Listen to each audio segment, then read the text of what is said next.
Cette exposition est consacrée à une mise en regard de deux artistes, Jean-Francis Auburtin et Auguste Rodin, qui ont représenté les mêmes danseuses, qui ont donc eu pour modèle les mêmes danseuses au début du XXe siècle. Ils ont représenté Loie Fuller, Isadora Duncan, les danseuses du ballet cambodgien, la danseuse japonaise Hanako. Et ils ont donc été fascinés par les mêmes mouvements de danse qui se démarquaient des modèles classiques de l'époque.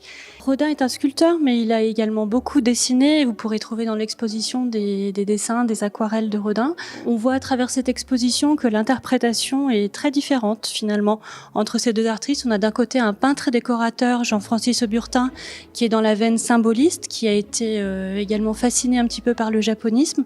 Et puis Rodin, qu'on connaît pour cette grande force à représenter le mouvement. On a deux factures et deux interprétations, donc l'exposition met en perspective ces deux points de vue différents. On a fait un atelier avec une quinzaine d'enfants, il était complet. On a commencé donc par regarder les vidéos de ces différentes danses pour comprendre les différences, ce qui leur plaît plus ou moins d'ailleurs.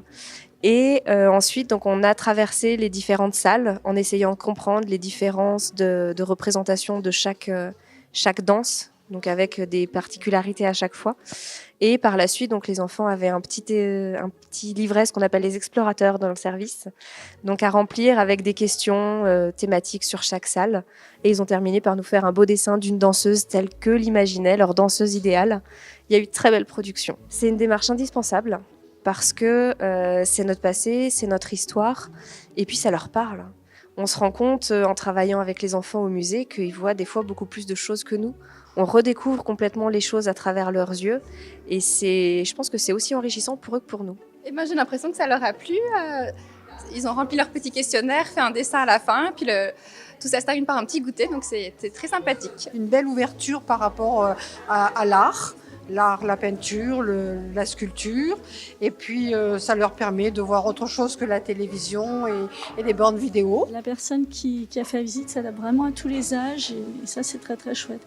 Et puis c'est bien aussi pour l'un des rares musées d'Aix de le faire vivre de cette manière-là, d'attirer des jeunes et d'animer un peu, pas juste laisser passer devant des toiles sans savoir ce que ça peut représenter, quoi. Une soixantaine d'œuvres du musée Fort, de la collection du musée Fort pour les œuvres de Rodin, du musée Rodin qui est en partenariat avec nous sur cette exposition pour d'autres œuvres de Rodin, et puis deux collectionneurs privés pour les œuvres de Jean-Francis Auburtin. L'exposition est encore visible jusqu'au 6 janvier. Elle a été présentée pendant 3 mois et donc on rentre vraiment dans les derniers jours de l'exposition, donc je vous encourage vivement à venir.